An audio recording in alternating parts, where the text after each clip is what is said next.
The sharing of health records between doctors, hospitals, and other care providers has been fragmented for decades, but a new system of record exchanges looks to solve many of the issues to allow doctors to access a patient's complete health history. We'll discuss the issues around the new initiative next up on Today in Tech.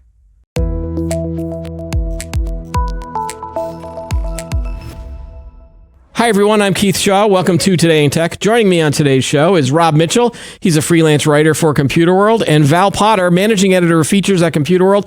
Welcome, Rob and Val. Thank you. And you guys have a new story up on the site detailing a lot of the issues around health data record sharing. So, Rob, can you talk briefly about sort of the history of electronic health record sharing in the U.S.? What was sort of the original goal for this? And, give me a quick, brief history lesson on this. Well, my interest actually was piqued more than 10 years ago. Actually, 15 years ago, I ended up in the hospital in Florida, and I was misdiagnosed, and they didn't have any information. So they were scrambling to figure out, did I have medication allergies? What was my background? Did I have any cardiac issues, which I did not? Mm-hmm. Because they didn't have that information, they put me through a whole battery of tests and had to ask a whole lot of questions. At that time, only 10% of hospitals had an electronic health record system. In this case, the hospital not only didn't have one, but if you wanted to do a medical records request, you had to make a phone call to the records department, and they had to fax paper to you. Right. And so that's where we were. Yeah. And so, what sort of pushed the initiative to sort of get these electronic records going? Was it the industry that did this, or was it more of a government initiative? Well, it started out with they needed standards for data exchange, and they needed to get the hospitals on electronic health record systems. A lot of them didn't have them. So the government stepped forward with a program to provide incentives and to certify health record systems. They came up with standards such as Health Level 7, which determined what should be in a health record and how that information might be exchanged through different electronic sharing systems.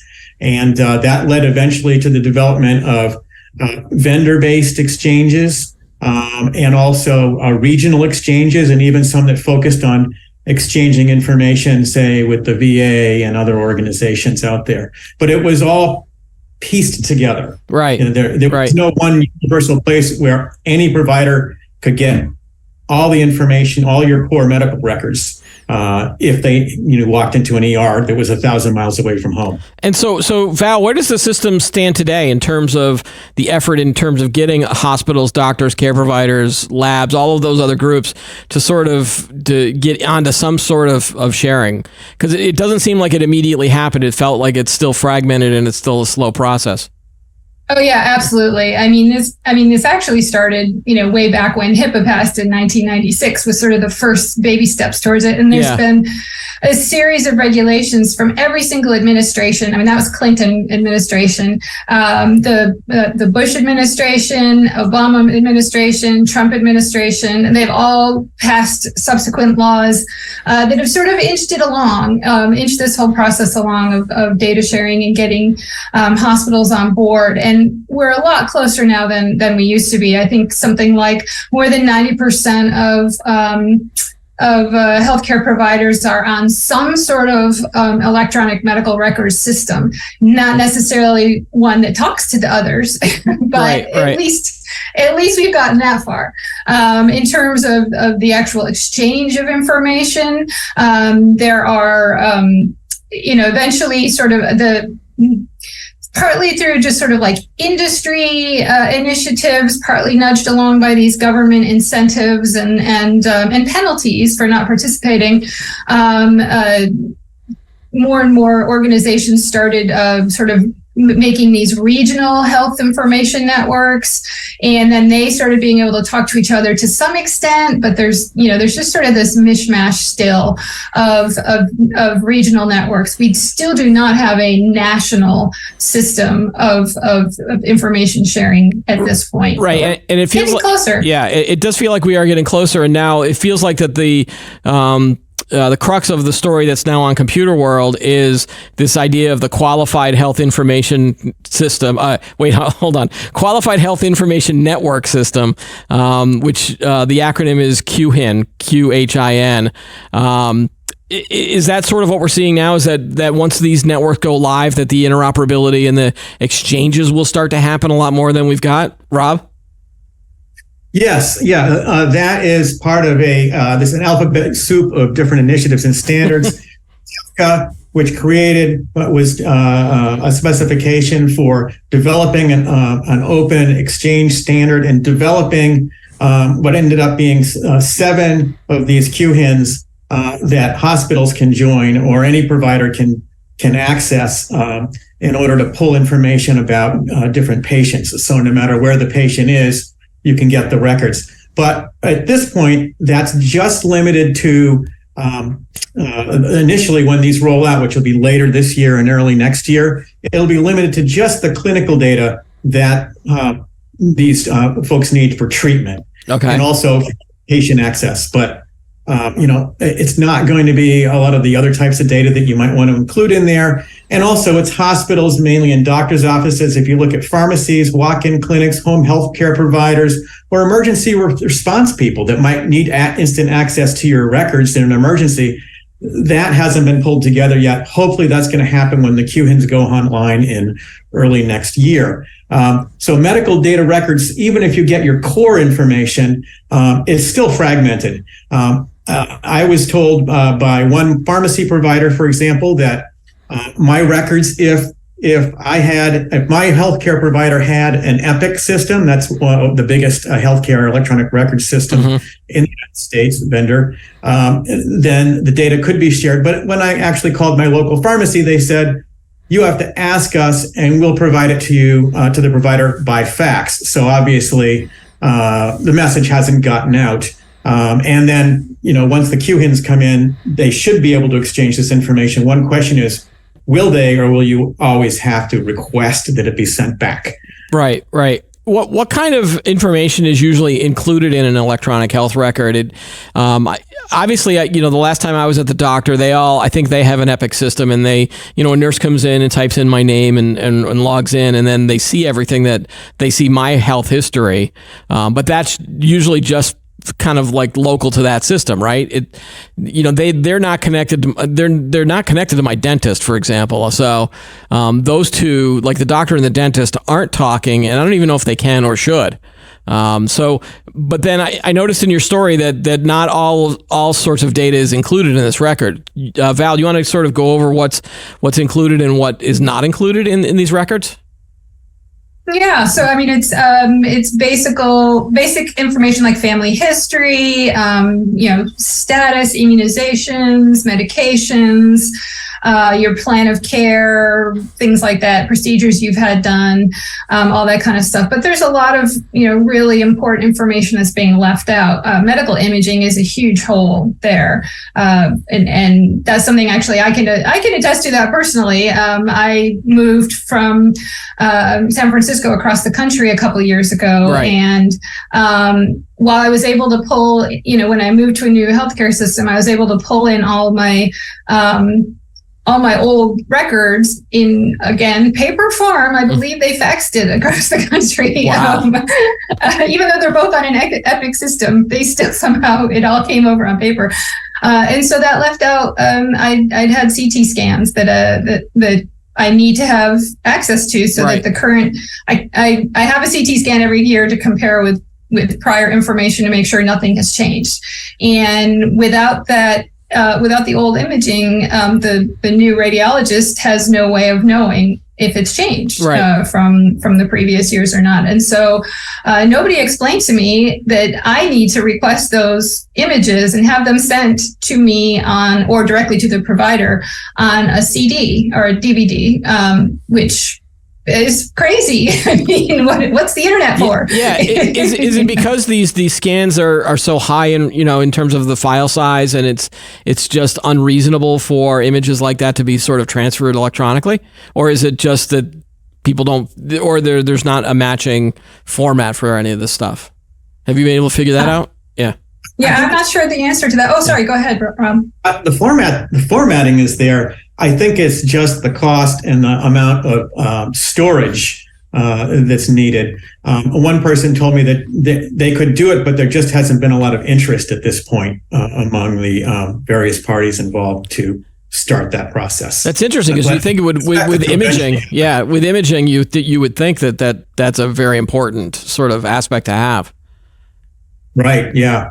Yeah. So I think there's just some hurdles in terms of the size of the files and how they want to do that. Okay. And so with these exchanges now coming online, or because again you mentioned that it's going to probably happen in this year. How is that going to work in terms of will doctors be able to? There was a part of the story. Hold on, I'm going to reset. There was a part of the story that said that a lot of these doctor offices and places like that are accessing information through a point-to-point connection rather than sort of directly through the exchange. Can you explain is that sort of an old method versus a new method, Rob? Yeah, I mean, it used to be that you would have to, you might be able to transmit records directly between providers, although usually they went with a fax route. But I think what you're talking about is, and when you talk about payers, like claims data, should be in there with your records, and it's not. And for that, the resolution of claims information, that's all point to point. So every insurer to every hospital. And so it's completely separated at this point. Okay, so it's not just between doctors; it's more about the payers and things like Medicaid and some of these other government organizations that you're seeing this. Right, and there's other problems too. I mean, right now, this is evidenced by the fact that things get printed out like documents. Well, they're stored in document format.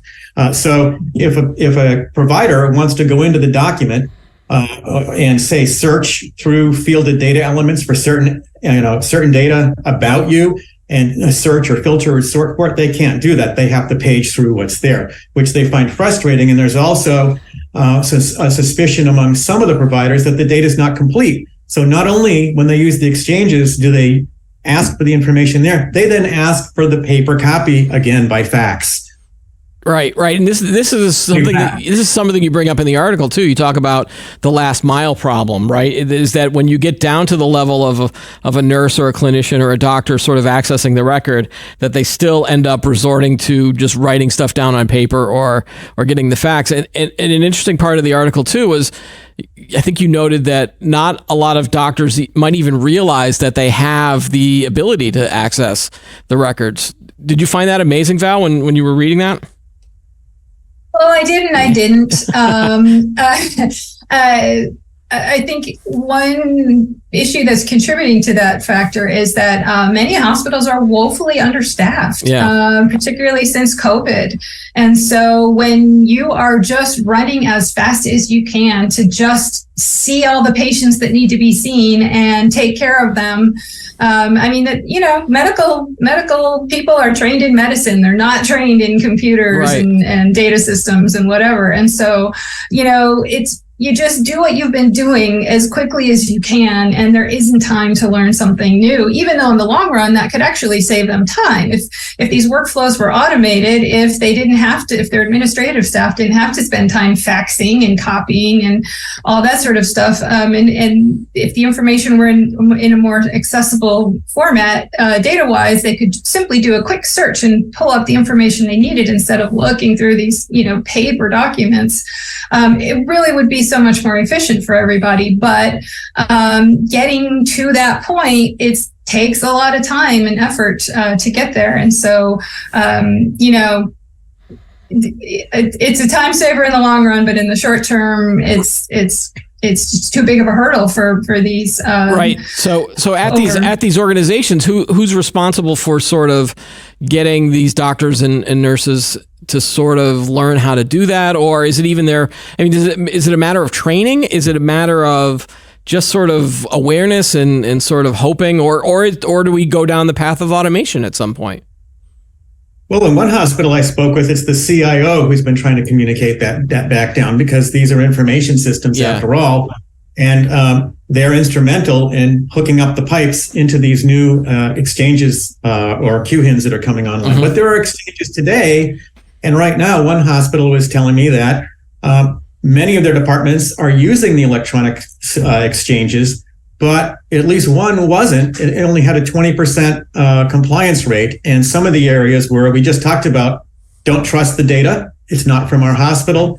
Cultural barriers, that's not the way we do things. Entrenched workflows, where this is the way the records department has always done things, we're just going to fax this out.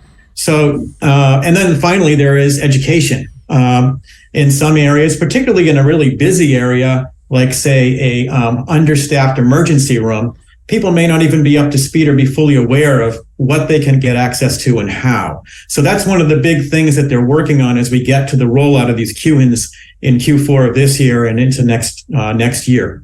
Well, what's interesting from the emergency room side of things, and I think you mentioned also EMS in some of your discussions about who can access or who should access some of this information. It's a lot of that seems to now be sort of on the iPhone or people that wear watches that have all of that data on them now. It's almost like the consumer has sort of taken on the role of being able to provide that information, probably even much more quicker than a healthcare provider trying to access something on a computer. Do you see sort of that trend continuing? I mean, remember the Life Alert bracelets that everybody used to have, or at least all the old people would have? Yeah. Like, is that trend now happening, but with like phones and watches and things like that? Well, sure. You have e-health systems. You have, Apple has one. I think Google, Amazon, all these companies are getting into that. And then there's smaller players. One of the catches, of course, is that the HIPAA protections for your privacy don't apply once you pull the information out of a healthcare provider's hands, so to speak. So if you allow the downloading of that data into that record, maybe there's some FTC rules that would apply, but the HIPAA privacy protections, you've given them up when the information goes out. And that's interesting. Yeah. When you do, you actually get a warning message from my provider. And the information is also not as easy to get out. It's all like these kind of legacy EHR systems are based on older technologies like SOAP and XML. So they're not really mobile optimized, but you can pull the data out. And you can, one of the advantages is if you own the data, if it becomes, instead of provider centric, it's patient centric, then you can start pulling in the data from all these other sources as well. Everything from the data from your Apple Watch to your pharmacy. Like, for example, right now, coming out of the COVID-19 epidemic or pandemic, I realized that I had vaccinations at two different pharmacies, actually three pharmacies, and I had been to two different outpatient walk-in clinics. Right. None of that information is in my centralized health record where my provider is, and it's unbelievable how complicated it is to try to integrate those. But we've all got those cards. Like, come on, like that's the one thing that was interesting too, is that I think all of my data for the vaccinations are on that one card. I don't even think that they're in the health system, because I think the last time I went to the doctor, she asked me, she's like, "So are you vaccinated?" I'm like, "Well, you should know this." Like, and they're like, "No, we don't know that. Like, it's all on that one card." Oh boy. Anyway, Val, you mentioned HIPAA earlier, and Rob, you just mentioned HIPAA. Do you think that HIPAA has been sort of helpful in this case, or a hindrance in terms of getting these? Because it feels like at first it was a hindrance, but now you know, as each administration has sort of updated it, they are trying to push this initiative forward. What's your opinion on HIPAA, Val?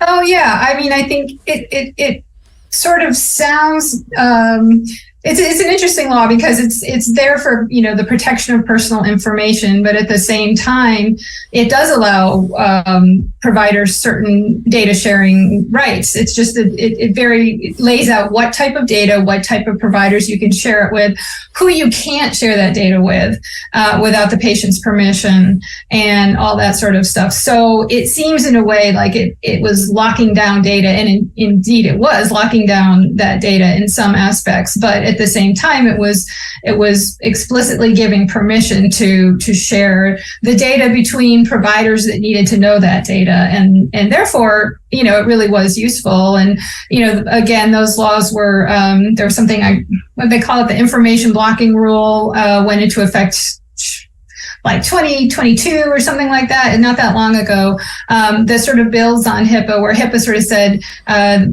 these providers have permission to share, but this actually said they are required to when it's necessary for the care of the patient. So that really, built on HIPAA to prevent providers from keeping information to themselves when it really needed to be shared. Yeah, Rob. Right. Your thoughts. Sorry, they had an incentive to do that because if you're a vendor, you want to keep your competitive advantage. So if you don't have to share data, or you say, oh, you can share with these other hospitals in your area, as long as you're all on, say, an Epic system or one provided by Cerner or one of the many other providers out there, it was seen as opening up was seen as a way to kind of give people opportunities to maybe leave those platforms or not have them the same in every place. Right. And it does seem like that the issue of a lot of this data is in document form rather than sort of data fields, means that it might take a long time before you get into a system where you can then start searching and applying other sort of data analytics to any of this stuff, right? Yeah, I mean, that's going to be well after after the QHINs come online. Yeah. Then there is a standard, there's a specification, an API for doing that, but it requires the vendors to make some changes to their systems, and that's probably going to take a few years. Yeah. We've pointed out a lot of sort of the issues and the concerns and some of the problems with the whole idea of electronic health record sharing. But do you feel? I mean, it does feel like that we are moving forward. So are you positive about a lot of these initiatives that have been happening lately? Rob, are you still an optimist on this, or the more you dig, the more pessimistic you get? No, I'm pleasantly surprised. I mean, my poor experience in 2008, I checked in 5 years later. It didn't seem like a lot had changed, but here we are in 2023 and going into 2024. It looks like we're finally really going to make some big changes here in terms of, for me, wherever I am within the U.S., people that need my information will be able to get it in life and death situations. Okay. And Val, are you still optimistic, or has this experience sort of frustrated you as a patient or as a consumer? Oh, well, yeah, I certainly am. I'm frustrated as a patient, but with the way things are now. But I am actually really hopeful about these QHINs, the network of networks, to share this information.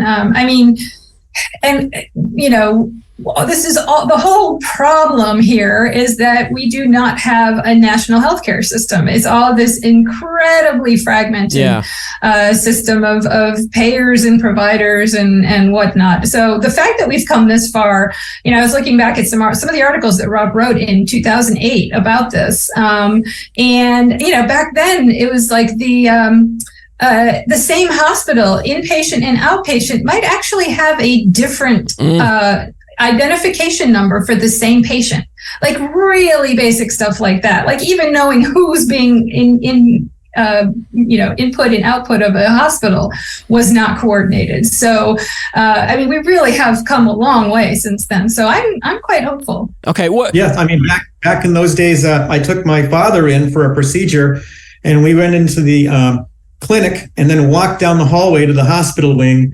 And they said, "What are your prescriptions?" And we had just been to the doctor, had updated, reviewed them. We had to do it again. And they said, "Well, we didn't get it from them because our fax machine is broken." Oh, boy. I feel believe that. Should I walk down there and get them for you? I feel like fax machines might be the only place where the health organizations might be the only place where fax machines still exist. That's amazing. All the stories about paper and fax that are still going around. Is this issue better or worse when you go international? Like, Val, you brought up national healthcare systems, so then I think of places like England and Canada that do have these systems. Are they better off, or are they sort of lagging behind when you talk international stuff? Rob, do you want to try to jump on it? Sorry, I thought you were talking to Val. Either of you is fine. It depends on the country. I mean, in a country like Israel, it's, they have a universal identifier. And different, believe it or not, different areas of EU countries have different systems, but they're not as fragmented as the United States by any stretch. The bigger question is what happens when you leave the US and go to one of these countries. You're not, these exchanges are not designed to do international exchange of patient data at this time. I think at that point, then we go to like carrier pigeon or some other sort of like antiquated delivery system.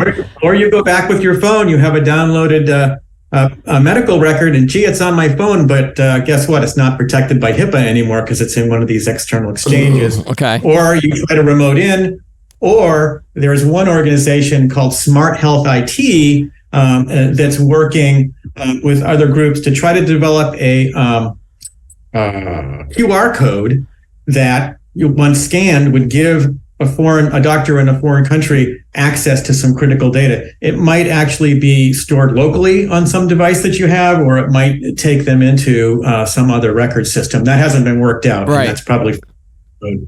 And we've been talking a lot about sort of this is a lot of geeky IT related stuff like connectivity and connections and interoperability.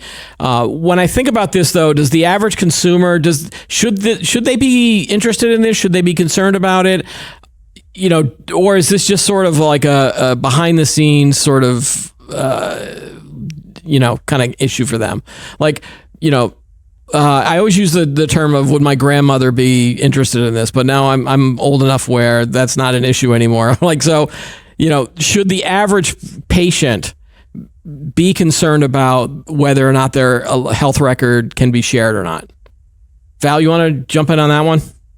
Yeah. Well, it's not a concern until it's a concern, really. Like if you'd asked me that when I was 25 and completely healthy, I would have said, what's the big deal? But, as a 50 something year old now, it becomes a lot more relevant. And, really the benefits to the patients are obvious. You just such better continuity of care, and, it almost leads to the next step of, which is a whole other topic we probably don't want to get into, but, once more of this data is accessible and can be parsed as separate, discrete chunks, then when AI gets involved in healthcare, artificial intelligence, it'll start to be able to see patterns and pull out things that a clinician might have missed. And especially when it has access to a patient's whole entire health record, it might be able to put together two different things that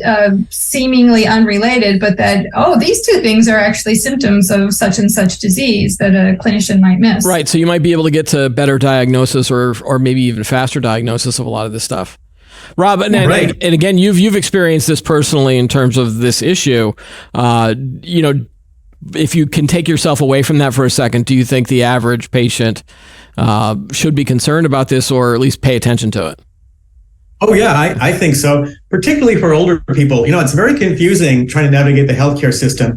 And if I was in my 80s, and I had vaccinations at 3 different pharmacies. I had been to 2 walk-in clinics, and I have my primary care doctor in a hospital, and none of that is necessarily connected. So they're like, well, when did you get a vaccine? And this is happening to me. This should all be happening in the background. You should tell them, this is my primary care physician. It should automatically go. In some cases it does. In some cases it doesn't unless you explicitly say so. But, it's going to avoid confusion for your grandmother and for, her loved ones if all the information is in one place, so that when she goes in or she's having some sort of urgent care issue, everybody knows exactly what's going on in terms of her health. Do you think we're going to get to that point at some point?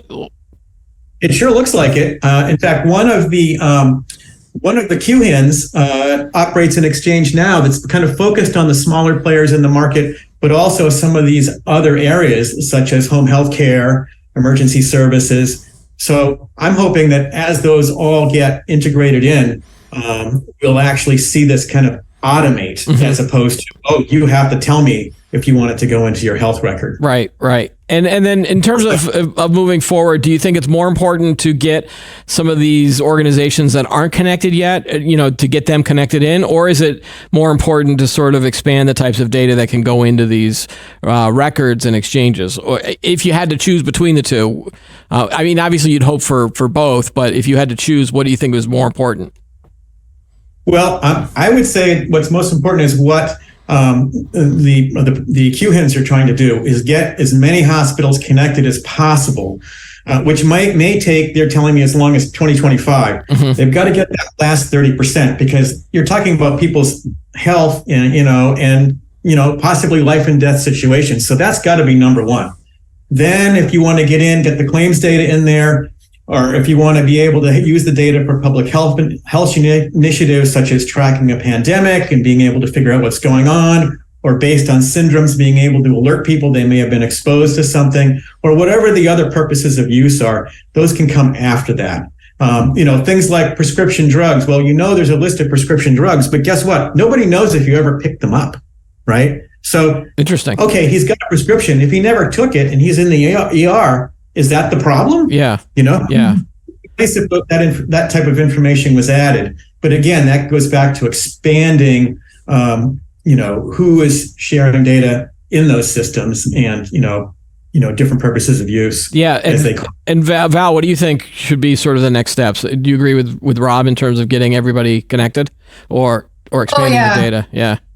No, absolutely. I think, expanding the data is important and great, but, especially the organizations that aren't connected are going to be more likely to be, smaller, cash-strapped hospitals serving poor populations. I just think that for the greater good, getting more, getting the whole of the healthcare system to be part of the network has got to be priority number one. And it does feel like we should try to get these doctors off of the paper and the fax machine approach, and especially if they're already connected. Like, let's get them on the system, right? Right. And of course, the smaller players are the ones that aren't using the biggest electronic health record systems because they're expensive. So they may be on smaller players that aren't connected or haven't been in the past. So getting them plugged in is going to be critical to closing this gap. Well, yeah, this is fascinating stuff, and it's a great article, Rob. I look forward to reading more of it. And if you're just watching this video on YouTube, go to Computer World and watch and read the article. It's great stuff, Rob. Thanks. Thank you. All right. Thanks also, Val, for joining us on the show as well. Thank you. All right, that's all the time we have for today's episodes. Don't forget to like the video, subscribe to the channel, add any comments that you have below. Join us every week for new episodes of Today in Tech. I'm Keith Shaw. Thanks for watching.